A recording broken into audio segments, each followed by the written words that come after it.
We are gonna make aloo parotta.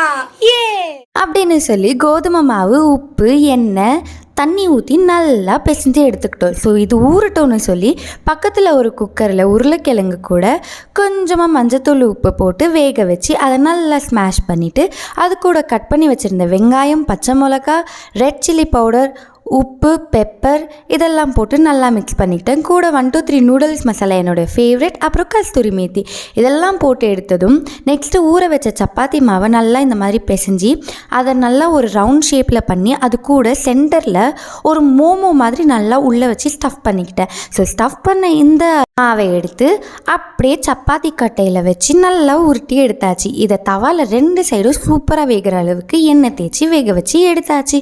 So ஹெல்த்தியான aloo parotta ready. இது கூட பார்த்திங்கன்னா தயிர் பிக்கிள் வச்சு சாப்பிடலாம். சூப்பராக இருக்கும். இந்த வீடியோ உங்களுக்கு பிடிச்சிருந்தா மறக்காம லைக் பண்ணிக்கோங்க.